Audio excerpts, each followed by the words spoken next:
Olá!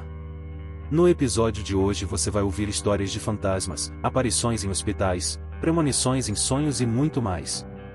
Deixe seu like, compartilhe o vídeo e conte sua história aqui nos comentários para que ela apareça no próximo vídeo.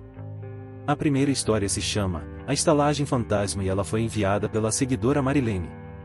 Vou contar algo que aconteceu lá pelos anos 30. Meu bisavô e seu irmão andavam pelas terras gaúchas dos Pampas e um dia cansados de cavalgar e já passava da meia-noite, os dois concordaram de parar para descansar. Perto da estrada eles viram uma estalagem. O lugar era sombrio, mas como estavam cansados resolveram ficar ali mesmo. Eles bateram na porta e uma mulher velha de aspecto sinistro atendeu à porta.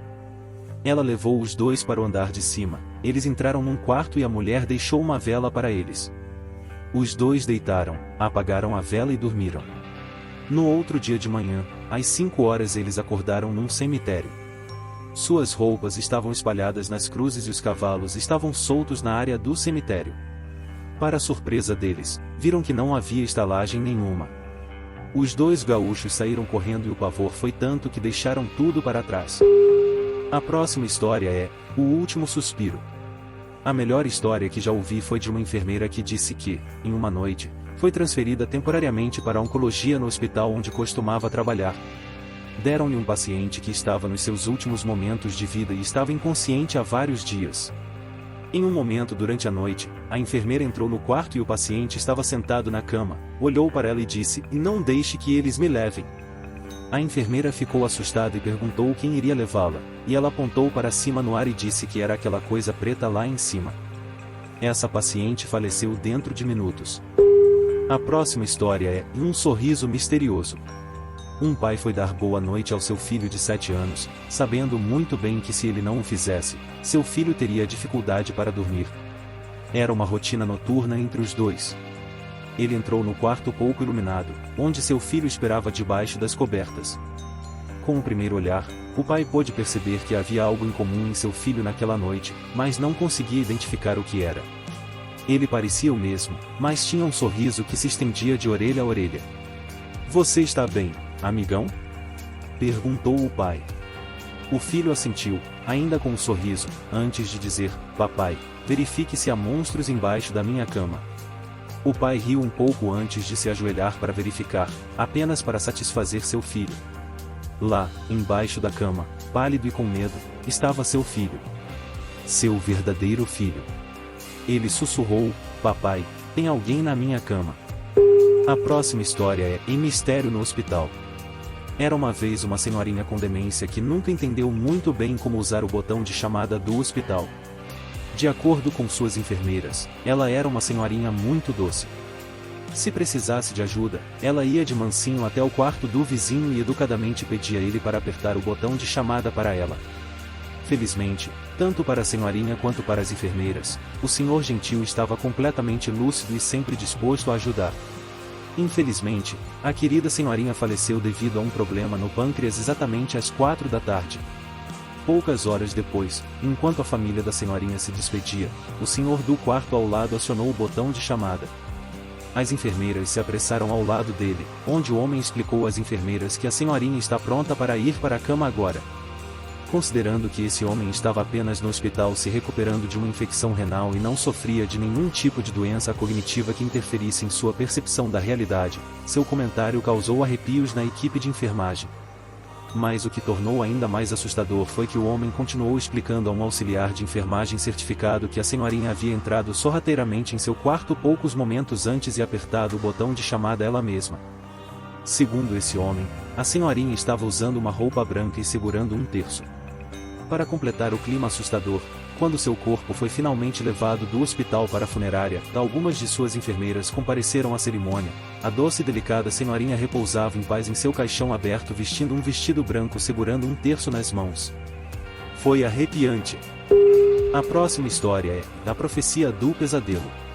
Há 15 anos, meu marido teve esse pesadelo em que estava no carro com seus 2 irmãos e os 2 amigos deles estavam indo para Orlando para sair em uma sexta-feira à noite para um show ou algo do tipo. Na estrada eles se envolveram em um enorme acidente e de repente ele acordou gritando. Ele disse que foi o sonho mais vívido que já teve. Ele se lembra de ter sido queimado em meio a muitos gritos. Ele não contou a ninguém sobre isso e, eventualmente, acabou esquecendo. 4 meses depois, seus irmãos, seus amigos e meu marido resolveram ir em um show em Orlando.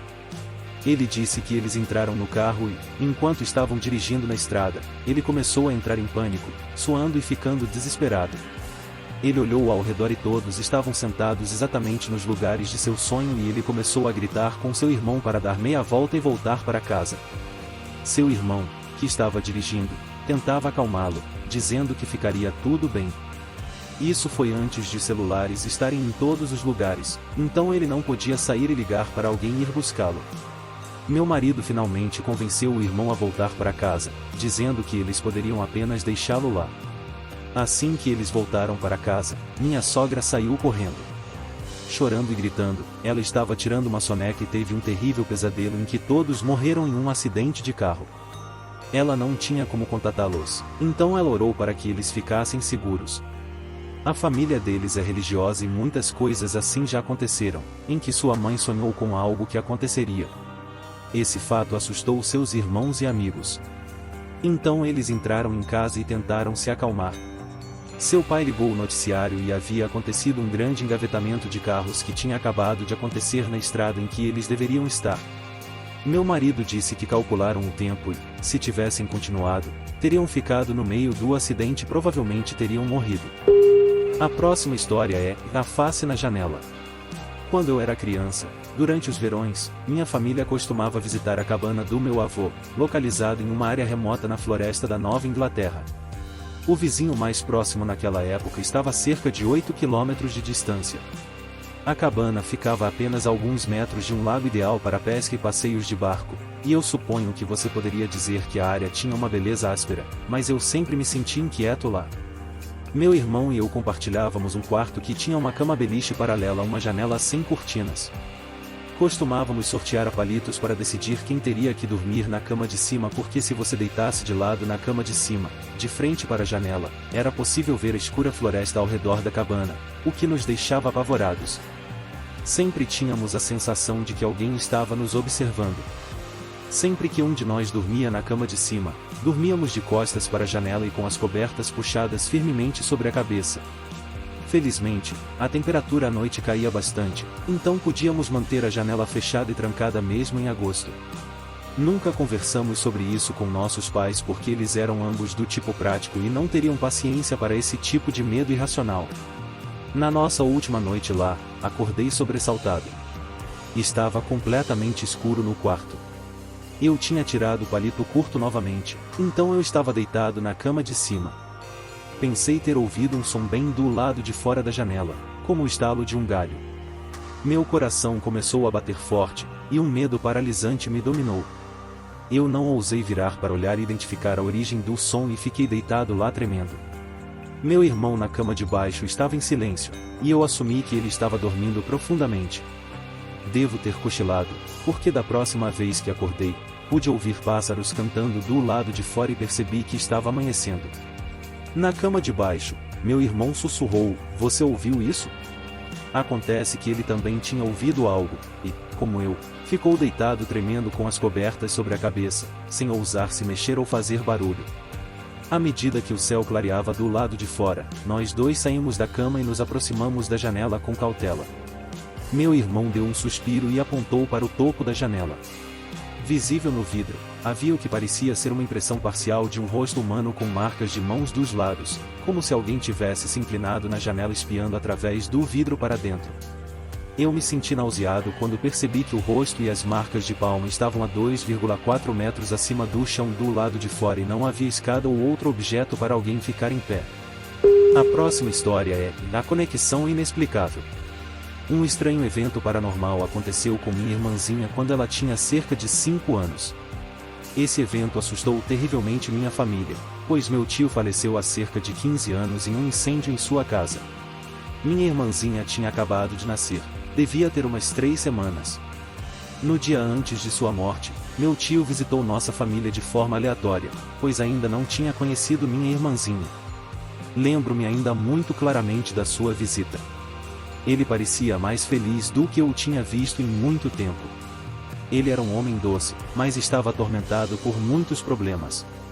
No dia seguinte, infelizmente morreu em um incêndio em sua casa. 5 anos depois, numa noite quente de verão, minhas irmãs e eu decidimos soltar papagaios em nosso quintal.